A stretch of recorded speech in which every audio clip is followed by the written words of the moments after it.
Hey YouTube, Eugene here. Hope you guys are all well. I want to welcome you to my YouTube channel. I have a video for you about 5 designer fragrances I have here in front of me. And after getting to know them, would I buy these fragrances again? These are all fragrances that are easily accessible at drugstores, shopping malls, online discounters, whatnot. So I've had these all for a couple of years. These are nothing new to me. 2 or 3 years, maybe even longer. And I'll start with the first one here.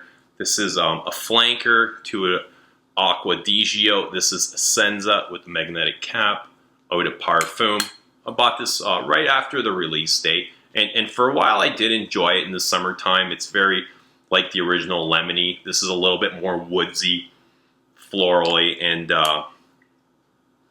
until I really noticed there's this note that smells like rotting garbage to me, or even rotting compost, and it's really turned me off. And I really don't know where that's coming from.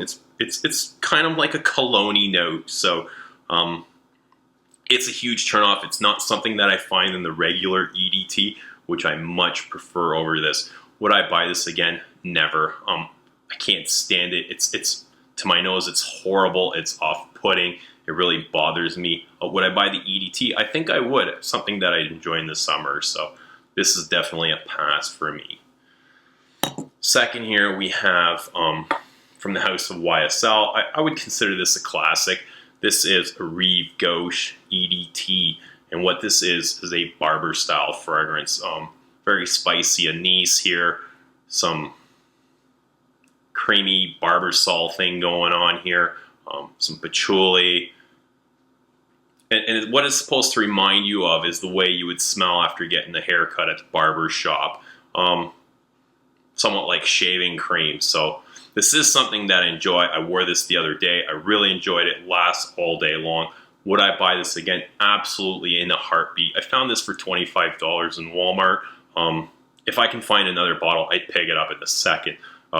Very creative. I think this is the last Tom Ford that he did while he was with YSL. So great fragrance if you can find it. This is very masculine, very mature, beautiful fragrance. It's something I think I'd actually love.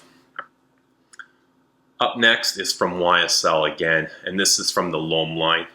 This is the often talked about La Nuit de L'Homme. Very spicy with that cardamom, woods, some florals, musks. Is this something I'd buy again? I really don't think so. It is something that I enjoyed early on.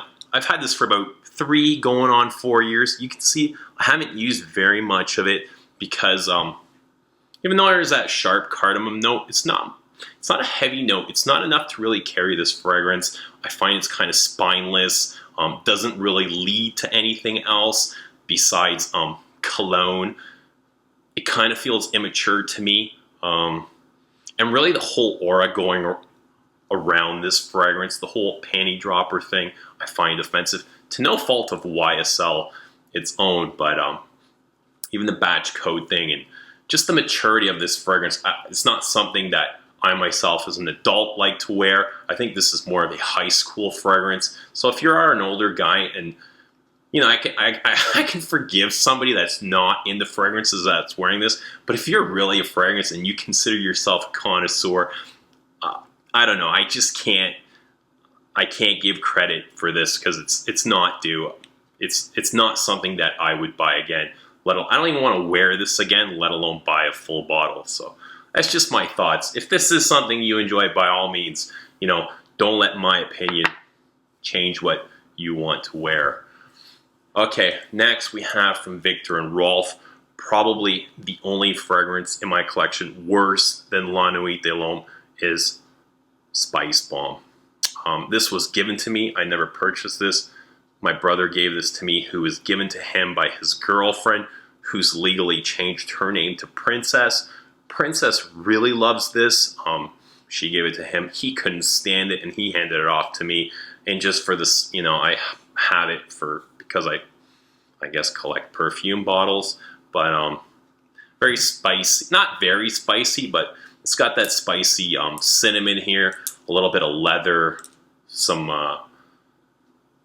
some vetiver in the dry down. You know, very cologne-y, very immature. I find this to be another high school scent, very much like La Nuit de L'Homme, same kind of the same genre there, and pretty much the epitome of everything that's gone wrong with designer fragrances. And these days, you can look right here, and you know, this is really what's killed designer fragrances, in my opinion. Would I buy this again? I don't even want to look at this or wear it or smell it again. I think it's absolutely vile. There's nothing to this.